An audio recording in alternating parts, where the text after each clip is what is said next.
Okay, so have you ever looked at a business that's just really killing it? Like seven figures and beyond. Hmm. And you just wonder, what is their secret? Yeah, what makes them different from a business that's kind of struggling? Exactly. We all ask that. Yeah. And it's often not just the big strategy, right? It feels like something deeper. Those hidden habits they practice every day, behind the scenes stuff. Yes. So today, let's dig into that for you. We're exploring insights from the hidden habits of seven-figure business owners, really unpacking what drives that kind of extraordinary growth. And what's fascinating, I think, is how these things, they seem small, right? Simple practices, Yeah, day-to-day things. but they compound. Over time, that's where the massive success comes from. It's not just theory. Right. Understanding this stuff, it's like a shortcut to knowing how sustainable growth actually works. You see the connection, daily actions, big results. Totally. And okay, so the source material lays out four core habits.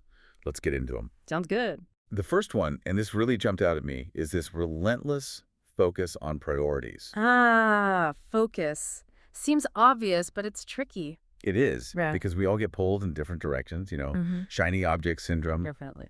But these top owners, they identify maybe one or two things that really move the needle. And then this is the kicker. Mm-hmm. They often take their top three priorities and just slash them down to one. Wow, just one. That's ruthless. It is.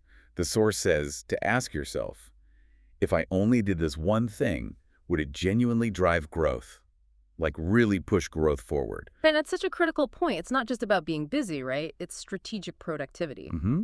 A lot of entrepreneurs think they're focused, but, the research shows the seven-figure focus means saying no a lot. Saying no even to good opportunities. Yeah, even things that look pretty good, things that might make a decent amount of money, but they distract from that one main path, that exponential growth path. Okay, that makes a lot of sense. Yeah. But focus can bring success, and success can get messy. Ah, yeah. Quickly. Overwhelming. Which leads perfectly to habit number two, Okay. systems before scaling. You just can't scale chaos. Oh, absolutely fundamental. Cannot scale chaos. I've seen it happen. So these top earners, they're meticulous. They build systems first.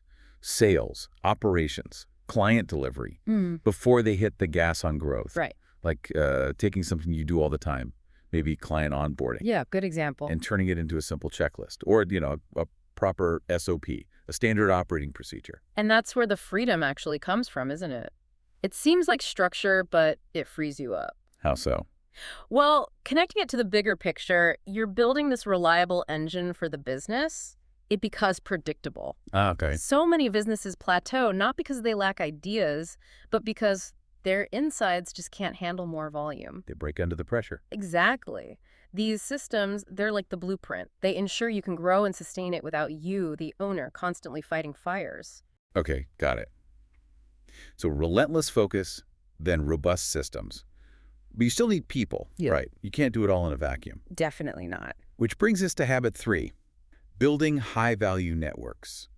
It's about who you surround yourself with. Mm-hmm. Consciously investing time in the right rooms with the right people. Mentors, peers, coaches, Mm. people who can genuinely speed things up or offer, different perspectives.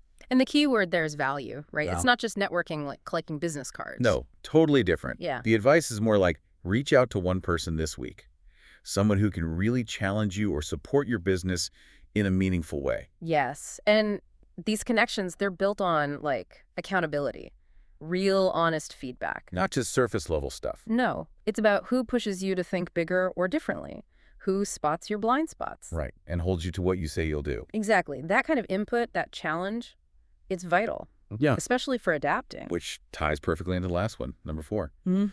Constant learning and adaptation, You have to stay a student of the game. Always. because things change so fast, don't they? Markets, customers, tech. Constantly evolving. You can't stand still. So the most successful owners, they're always learning. And a really practical tip from the source was just blocking out maybe 30 minutes a week. Just 30 minutes. That's doable. Yeah, for dedicated learning. Reading, listening to something relevant, exploring new tools maybe. And it's not just passive learning, is it? It's not just taking information in. No, what do you mean? Well, these seven-figure owners, they're actively looking for patterns. They're testing the new ideas they learn. Oh, okay, applying it. Yeah, and then adapting based on what works. Quickly bringing in new approaches to stay ahead of the curve. It's very active. Okay, wow. So bringing it all together then, what does this really mean for you listening right now? Yeah, the takeaway. The difference between just sort of growing and really thriving, it doesn't look like luck. Not at all. It's applying these four things: that relentless focus, the robust systems, those high-value networks, and the constant learning consistently. Exactly. If you connect that to the bigger picture, it's really about designing your business's future intentionally, using these core habits day in, day out, building something that's not just reacting, but actually set up for that long-term, exponential success. So you've just heard some powerful insights, really, into how these top businesses operate. Here's something to think about this week. Okay. What's one habit, just one, from these four? Mhm. Focus, systems, network, learning, that you could maybe commit to starting or strengthening right now to really shift things for your business. Good question. Don't just run your business day to day. Think about building the habits that truly make it thrive.